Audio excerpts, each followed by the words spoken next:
Jewish people have been here for 3,500 years. The fact that Jews live here and will continue to live here, and Palestinians will continue to live here, and we're going to have to live together. We're not going to ethnically cleanse the heartland of the Jewish people. We're not going to ethnically cleanse Israel. 20% of Israel's population is Arabs. We're not going to say we're not going to have peace until we kick out the Arabs from Israel, and we're not going to have peace until we kick out the Jews from these areas which are disputed. They're not illegal. They're disputed areas, and the only way to resolve that dispute is to have peace negotiations with the Palestinians consistently refuse to enter. Now, I think we can get hung up on this, and we have in the past. People said, unless you resolve this issue and unless you have peace with the Palestinians, you're not going to have a broader peace with the Arab world. So for 25 years, the Palestinians who don't want peace with Israel want to see a peace without Israel, who don't want a state next to Israel, but a state instead of Israel. They had an effective veto on Israel's expansion of the peace, circle of peace around it. I went around them.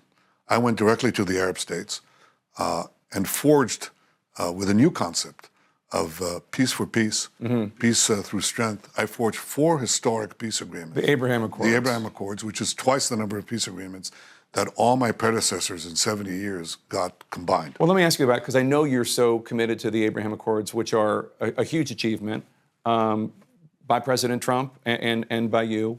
And I know you want to keep going.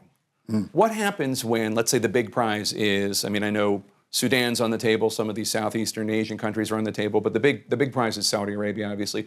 What happens when Saudi Arabia gets the U.S. to go along with some of the things that they want from the U.S. in terms of security measures, but they say, look, Prime Minister Netanyahu, they probably call you Bibi, I need something for the Palestinians in order to go along with this. I can't just do this around the Palestinians. That's important to me and to my constituency. What are you willing to give? Are you willing to let people in the West Bank vote? Are you willing to let the 300,000 Arabs who have residency in East Jerusalem vote? Well, I'm certainly willing to have them have all the powers that they need to govern themselves, but none of the powers that can threaten us. And this means that Israel should have the overriding security responsibility, because every time we moved out, say from Lebanon, basically Iran came in with its proxy Hezbollah. We moved out of Gaza. Another radical Islamist, the Hamas, took over. And if we just walk away, as people suggest, then you'll have Hamas and Iran move into the hills around Jerusalem, overlooking Tel Aviv. So I think there's a formula for peace, but my view is because of the fact that the persistent Palestinian refusal, which goes back a century, to recognize a Jewish state, a nation state for the Jewish people in any boundary, that persistent refusal persists. If we wait for them, we're not going to have peace. People said you have to work your way outside in, first inside out. First, peace with the Palestinians, peace with the Arab world. I think realistically it's going to be the other way around. But if we make peace with Saudi Arabia, it depends on the Saudi leadership, and bring effectively the Arab-Israeli conflict to an end, I think we'll circle back to the Palestinians and get a workable peace with the Palestinians. I think that's possible, and I think that's the way to go. One of the bloodiest months that Israel and the region has seen in years and years. There were 7 Israelis shot outside a synagogue, at the entrance of a synagogue on Friday, International Holocaust Remembrance Day.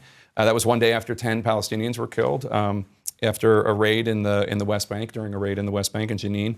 You promised a strong and swift response to the shooting of the Israelis. How worried are you about everything just spiraling out of control, as we have unfortunately seen happen in the past? Look, I think there's always a danger of that, and I do everything in my power to contain it. I can tell you that the last 10 years during which I was prime minister were the safest and quietest in Israel's history. But periodically we had to take swift and strong action against the terrorists. I don't believe in collective punishment, but I believe in focused action, both against the terrorists themselves. This action that you referred to was action against intelligence that gave us a ticking bomb, a terrorist outfit that was out to murder Israelis, and happily we knocked them out. Unfortunately, one woman was killed in the crossfire. A civilian? A civilian, but what we've encountered in the last 2 years, including in the outgoing government, was a doubling of terrorist attacks from the Palestinian areas, because the Palestinian Authority was not really exercising its power to fight the terrorists. So the Israeli army had to come in, and we had to come in the last few weeks too. I'm taking targeted action against the terrorists, their immediate circle of supporters who were involved in helping them do the terror acts, or celebrated with fireworks and candies and other things that after the terrorist act. So we think that if we take targeted action on the terrorists and their immediate circle, this can actually lower the incentive for what we call lone terrorists. They're not lone, they're within a context. And so you want to target them, but keep the economy going, keep 150,000 Palestinians working in Israel. I haven't closed it even for a minute, and I don't intend to.